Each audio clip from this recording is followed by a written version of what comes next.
A few years ago, I was fortunate enough to be travelling in the Solomon Islands while my family was setting up a plastic project.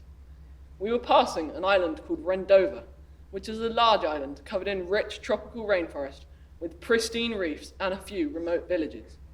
However, as we passed the island, I noticed scars in the landscape where no trees grew and the rivers ran brown. The majority of the reefs were silted up and the island was pretty much lost.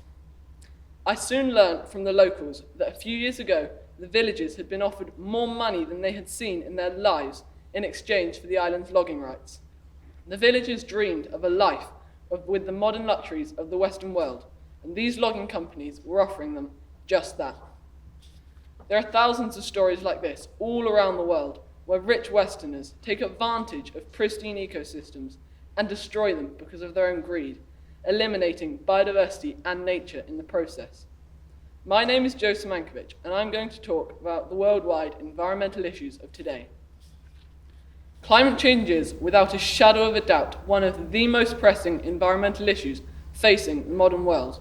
The truth is, CO2 levels haven't been this high in 4 million years and are rising 100 times faster than the last natural increase.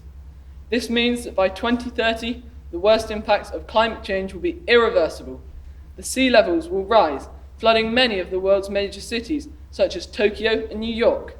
The pollinating insects will die, leaving us with no plants, so no food. Already, 1 in 6 deaths worldwide are linked to air pollution, and this figure will only rise. The list goes on. Essentially, if this happens, the human race is done for. It is time for meaningful change. The levels of biodiversity are also decreasing around the world. This is called biodiversity loss and is the decline of species variation within an ecosystem. This is happening because of a change in the uses of land and sea, pollution, species overexploitation, climate change, invasive species, and disease. If an ecosystem is lacking biodiversity, it means it's less able to recover and adapt. Without biodiversity, an ecosystem is unstable. We need healthy ecosystems, not just for the health of our natural world, but for our own survival. Every piece of plastic that has ever been created is still with us. Every day, 8 million pieces of plastic find their way into the sea. Every day, hundreds of marine animals are killed by plastic. If our oceans are destroyed, we are losing the source of over 70% of the world's oxygen. Furthermore, producing plastic creates over double its weight in CO2. In order to save our oceans, we must stop treating them as dumps and stop exploiting them. 2.7 trillion fish are caught every year, with half of them being bycatch, not the target fish which are then thrown back dead. Try to imagine 2.7 trillion anything. You can't. Our brains cannot imagine something on this scale. We're destroying our oceans on a whole nother level of exploitation. We catch over double the amount of fish the world needs because governments are heavily subsidizing the industry. The very same governments who have pledged to save the world. If you haven't already, I strongly encourage you to stop eating fish. Across the world, natural habitats are being replaced with a monoculture. Millions of hectares of one crop, oil palm. Try finding a processed product without palm oil in it. It is surprisingly difficult because 50% of processed foods contain palm oil. If you're someone like me who's fairly up to speed with current environmental issues, you'll probably have heard a lot about palm oil and its part in the destruction of the rainforest. However, what few people seem to talk about is that cattle are responsible for 80% of land cleared in the Amazon, compared to 5% for palm oil. By eating less meat, you're greatly reducing the loss of habitat in the most biodiverse place on Earth. It's not just the forests that are being destroyed.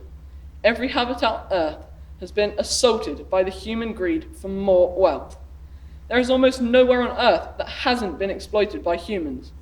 Without natural habitats, there is nowhere for nature to thrive. Before humans, the whole of Europe was covered in forest, but we wanted money, so we destroyed them. We can't afford for other countries to make the same mistakes as us. The world's governments are reluctant to make the necessary changes required to prevent environmental fallout. This is because the changes we must make are costly and if a government raises taxes or puts the earth before the economy, they won't be elected again.